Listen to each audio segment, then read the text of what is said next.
السلام علیکم ورحمۃ اللہ۔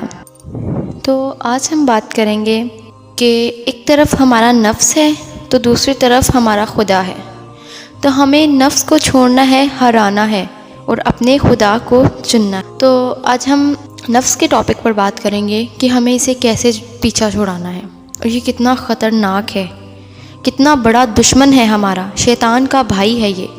تو ہم اسی ٹاپک پر آج بات کریں گے۔ تو ہمیں نفس کو چھوڑنا ہے، ہرانا ہے ہمیں اپنے نفس کو۔ نفس جو ہے نا ہمارا، وہ شیطان کا بھائی ہوتا ہے، جیسے کہ میں نے ابھی آپ لوگوں کو بتایا، اور یہ دونوں مل کر ہی انسان سے گناہ کرواتے ہیں۔ جب ہمارا نفس کمزور ہو جائے گا نا تو شیطان خود بخود ہی کمزور ہو جائے گا۔ تو ہمیں اب کوشش یہ کرنی ہے کہ زیادہ سے زیادہ ہمیں یہ کوشش کرنی ہے، جب بھی ہمارا دل کوئی گناہ کرنے کو چاہے نا تو ہمیں اسی وقت اس چیز کو روکنا ہے۔ تو یہ وہ وقت ہے جب ہمیں لڑنا ہے اپنے نفس کے ساتھ، ہمیں نفس کو ہرانا ہے، ہمیں اپنے نفس سے لڑنا ہے۔ اگر ہم ناکام ہوتے ہیں نا تو ہمیں دوبارہ کوشش کرنی چاہیے۔ اگر پھر بھی ناکام ہو رہے ہیں، پھر دوبارہ کوشش کریں، بار بار کوشش کریں، پھر کوشش کریں اور کوشش کرتے رہیں۔ سمجھ رہے ہیں آپ بات کو؟ کوشش نہ چھوڑیں، دیکھیں کوشش نہ چھوڑیں۔ وہ نا آپ ہاریں گے، بہت دفعہ ہاریں گے، لیکن اگر آپ نے ایک دفعہ بھی اپنے نفس کو ہرا دیا نا تو وہ بہت زیادہ کمزور ہو جائے گا، پھر اس کو دوسری دفعہ ہرانا اور بھی زیادہ آسان ہو جائے گا۔ جیسے کہ ہمارا ایک گناہ کرنے کا بہت زیادہ دل چاہ رہا ہے، تو ہم نے کرنا ہے کہ نہیں، یہ نہیں کرنا، ہم نے پکا ارادہ کر لینا ہے کہ ہم نے یہ گناہ نہیں کرنا۔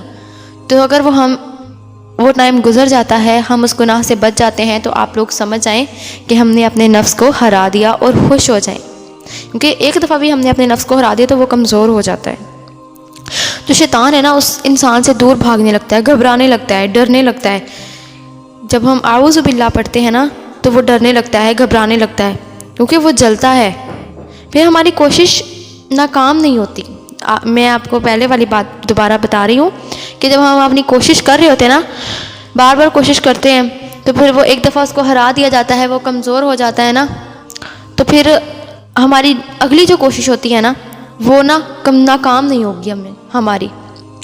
اصل میں نا ہم نے خود ہی اپنے نفس کو مضبوط بنایا ہوا ہے۔ ہم ایک دو دفعہ کوشش کرتے ہیں، پھر ہم چھوڑ دیتے ہیں، ٹھیک ہے؟ تو اب یہ بھی ہم نے ہی کرنا ہے، جیسے کہ ہم نے مضبوط اسے کیا نا تو ہم نے کمزور بھی ہم نے ہی کرنا ہے، ٹھیک ہے نا؟ ہمارے پاس نا ہر چیز کے لیے دو راستے ہوتے ہیں، اور اللہ تعالیٰ نے فیصلہ نا ہمارے ہاتھ میں چھوڑ دیا ہے، ہمارے اوپر چھوڑ دیا اللہ تعالیٰ نے فیصلہ کہ اب ہماری مرضی ہے ہم نے کون سا راستہ اختیار کرنا ہے، کون سا راستہ ہم چنتے ہیں، ٹھیک ہے؟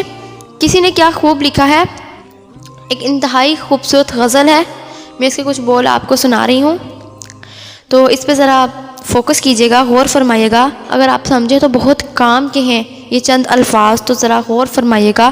تو وہ چند الفاظ کچھ اس طرح سے ہیں کہ ایک طرف نفس ہے، ایک طرف ہے خدا، ایک طرف خواہشیں، ایک طرف مصطفیٰ، ایک طرف رات بھر بے سبب جاگنا، ایک طرف نیک بندے ہیں محو دعا، ایک طرف غیر محرم کو تکنے کا غم، ایک طرف نیچی نگاہوں کا حکم، ایک طرف بھٹکے لوگوں کی آوارگی، ایک طرف اہل ایمان کا قافلہ، ایک طرف بے سکونوں کی ایک بھیڑ ہے، ایک طرف پرسکون زندگی کا پتہ، ایک طرف ناچ گانوں کے شوقین ہیں، ایک طرف فکر امت لیے مدرسہ، ایک طرف کہوں پر لگیں کہکہیں، ایک طرف حال امت پہ ہے غمزدہ، ایک طرف جھوٹ پر ہے سیاست کھڑی، ایک طرف دین اسلام کے خیر خواہ، ایک طرف ہے تبصرہ و بغض و حسد، ایک طرف مدحت والد عائشہ، ایک طرف بدعت و شرک کا زور ہے، ایک طرف رب سے ہونے کا داعی کھڑا، ایک طرف راہ شیطاں کی تاریکیاں، ایک طرف اتباع نبی کا مزہ، ایک طرف کھیل و سیاست پہ ہیں تبصرے، ایک طرف دعوت و فکر خیر الورا، ایک طرف جسم میرا تو مرضی میری، ایک طرف جسم میرا خدا کی رضا، ایک طرف سازشی ذہن والے کھڑے، ایک طرف نظریہ میرے اسلاف کا، ایک طرف دنیا بہتر بنانے کا غم، ایک طرف روز محشر کا ہے تذکرہ، ایک طرف کفر کے ظلمتوں کی گھٹن، ایک طرف دین کے نور کا راستہ، ایک طرف بے وقوفی ہے جاں وارنا، ایک طرف فکر ہے جاں یہ کر دوں فدا، ایک طرف غیر محرم سے سرگوشیاں، ایک طرف رب ہے اب کیجئے فیصلہ۔ تو ان ساری باتوں کا مطلب یہ ہے کہ اگر زندگی ہے نا تو برائیاں بھی ہیں، اچھائیاں بھی ہیں، دو راستے ہیں۔ جیسے کہ میں نے آپ کو پہلے بھی بتایا، ہمارے پاس دو راستے ہیں۔ ہمارے سامنے اب فیصلہ ہمارے اوپر چھوڑ دیا، اللہ تعالیٰ نے ہمارے ہاتھ میں دے دیا ہے رب نے، کہ ہم نے کون سا راستہ اختیار کرنا ہے۔ اگر آپ اچھائی کا راستہ چنتے ہیں تو ظاہری سی بات ہے، سب جانتے ہیں کہ اچھائی کا انجام ہمیشہ اچھا ہی ہوتا ہے۔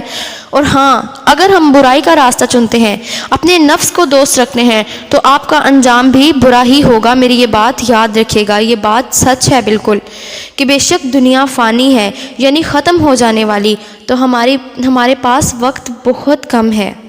بہتر یہی ہے، ہماری بہتری اسی میں ہے کہ ہمارے لیے کہ ہم اپنے نفس کو ہرائیں، اپنی آخرت کو بہتر بنائیں، اللہ تعالیٰ کو راضی کریں، اللہ تعالیٰ کو خوش کریں، کیونکہ جس سے اللہ راضی ہو جاتا ہے نا، اس کے لیے سب پھر بہتر ہی ہوتا ہے۔ ٹھیک ہے، یہیں پر ہماری ویڈیو ختم ہوتی ہے۔ فی امان اللہ۔